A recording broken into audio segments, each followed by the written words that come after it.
name is Ethan Nicholas. I'm a personal trainer here in the city. I'm also a mental health advocate, public speaker, activist, author, a couple of other fun things that I get to do. My story, it's right here for you to look at. Hopefully you can see it. I don't know if you saw the little box earlier, but it said that I've been a survivor since I was 5 years old.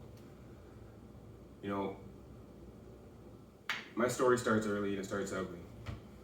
They brought me on here today with Vanessa and Chris to help kind of humanize all of these numbers and all these graphs and all these statistics and the things that we're talking about that aren't, they're not fun to talk about. They're the things that get swept under the rug. And the problem that we're having with this crisis that we keep seeing on the uptick is that it keeps being swept under the rug. I got swept under the rug a lot. My story could have been ended so many times if somebody just stood up for me, helped me. I survived sexual abuse at 5 and it lasted for a decade until I was 15, along with physical and mental abuse. I walked through this life after that alone. I had friends, I had people close to me, I had people come in and out of my life, but I was always escaping. Escaping is probably the best word that I can use to describe my story. To describe how I got addicted to things like cocaine, MDMA, ecstasy. Later on, when I started to get hurt more in life because I was so violent and hard on my body, things like Percocets. All of these things came back to me just trying to escape something, pain, physical or otherwise. And the thing that we seem to forget as we go through this life and we see these horrible things happening outside of our walls is that it only happens out there. Well, Jeff just showed us that it happens in private residences more than it happens anywhere else. So where's the miss? I'm here today to help you end the stigma. I'm not a bad person. Vanessa is not a bad person. Chris is not a bad person. We were never bad people. We got dealt a shitty hand and we decided that coping the way we did was the way to get out. We had nothing else, so that is what we chose. To hear and to sit in front of you guys and to hear all these great things that you guys are doing and starting and asking for and using your brains and using your hearts to reach out into this world is actually super exciting. We come and you have to hear a story like mine that doesn't make you feel very good, and yet at the end of the day I still see hope because I'm sitting here with you. The way that we beat this thing together is, we come together as community. 3 of us have told our stories, and how many more are out there? How many people do you interact with every day that have a story like mine? Or a story like Vanessa's, or like Chris? How many people do you overlook as you walk past? How many people are looking you dead in the face, crying for help, and you missed it? Cries for help are things that we, as humans, deem to be acting out. Kind of sucks when I make it that simple, doesn't it?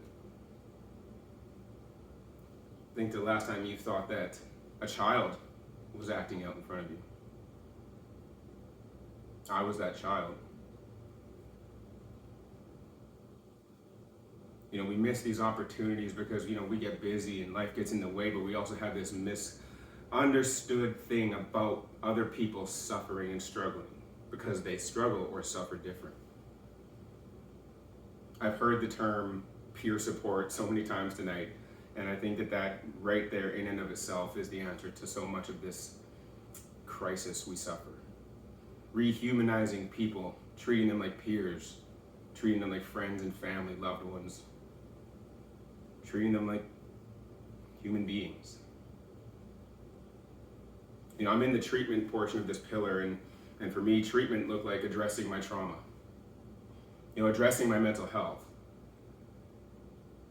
We can do really great work by getting people to, show up to these groups and show up to these places that we have in, but unless we actually address the problem, we're going to see them again. Or we may never see them ever again. Treatment looks different when you're in a crisis. It's panic mode. It's get it done, get those numbers down, get the graph smaller. And you're right, it has to be. But we really got to make sure that we're focusing here and here. on the people that we are in fact treating. I'm not the be-all end-all of advocacy of mental health. I still struggle. In fact, psilocybin and cannabis still help me day in and day out, week in and week out, to maintain, to stay level, to grow, to heal further from all the trauma that I've suffered. Treatment for me is never ending.